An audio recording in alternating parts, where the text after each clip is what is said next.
Mr. Witness, are you familiar with the case of Ronel Mas? Opo. Napanood ko po yan. At that time, hindi pa kayong NBA director, no? Or not connected to NBA whatsoever. So, tell us briefly dito sa kaso ni Ronel Mas. Sa pagkaalala ko po rito, itong si Ronel Mas ay isang guro na kung saan siya ay nagsabi na kung sino ang papatay sa dating Pangulong Rodrigo Roa Duterte ay papabiyaan niya ng 50 million.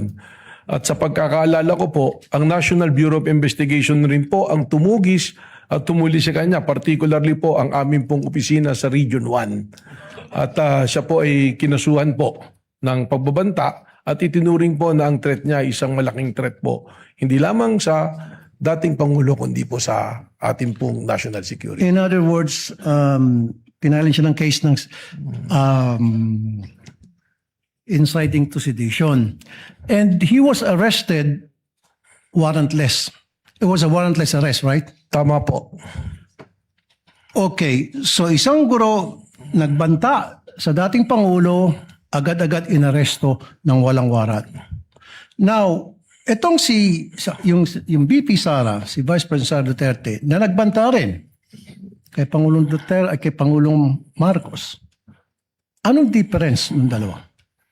Well, ang pagkakaiba po nila, itong si Rene Mas ay isang guro, si Vice President, isa naman pong Vice President, at siguro po ito ang naging konsiderasyon kung bakit hindi siya inaresto agad. So, ibig sabihin ng NBI pala ay tumitingin sa tinatawag ng special treatment. I cannot So, ibig sabihin hindi pala patas sa NBI. Bakit nung panahon ni Pangulong Duterte, isang guro na nagsabi may patong sa ulo ng 50 million si dating Pangulong Duterte, kung sino man makapagpapatay sa kanya, agad-agad inaresto ng walang warrant of arrest. And then ito naman si VP Sara na sabi nyo, allegedly nagbigay ng death threat against President Marcos at hindi inaresto. I cannot speak for the NBI at that time, Your Honor, sapagkat yung mga pangyayari pong yan, wala naman ako sa NBI pa po.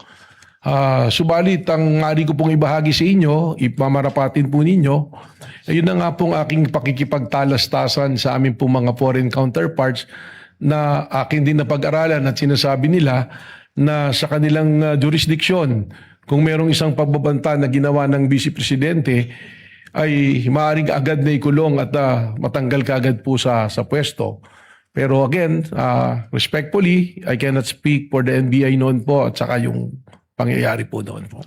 Okay, ano ibig sabihin po ni para sa inyo, Mayor Baste, nung sinabi niya sa isang Rage Coalition gathering, isang ulo lang naman ang kailangan namin at ang ulo ni BBM or Bongbong Marcos. What does it mean to you? Well, kagaya po ng aking naging testimonya, itrinato po namin ito na isang threat sa isang banta sa ating Pangulo that transcends also to a threat to our national security. So is it the same as saying may patong sa ulo ang isang tao, like a reward, whoever can capture this person, dead or alive or something to that effect? It could be that way or it can be in many ways, pero ang sa amin po, ang namin naging interpretasyon nga dyan, isinama po namin ito sa maraming banta sa seguridad ng ating Pangulo at sa seguridad po ng ating So again, bansa. kung tinuturing yung threat, itong salita na binitiwan ni Baste or Mayor Baste Duterte against President Bongbong Marcos, anong difference niyan dun sa binigay naman na threat ni yung teacher na si Ronel Mas kay dating Pangulong Duterte? Yung pong naging banta ni Mayor Basti Duterte ay pinasok po natin sa mas maaba pang pagsusuri, kaya po isinama natin ito po doon sa ating continuing threat assessment po. So why was he not arrested? Tulad na nangyari sa teacher na si Ronel Mas.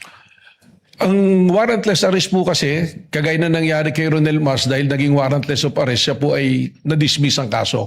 So yan din po yung iniingatan namin na kung kami ay gagawa ng warrantless arrest, ay maaari pong ma-dismiss ang kaso. Ngayon po, kasama po yan sa case build-up namin na maaaring magdulot po ng pagpapile po ng nararapat po na kaso. Thank you, Mr. Witness.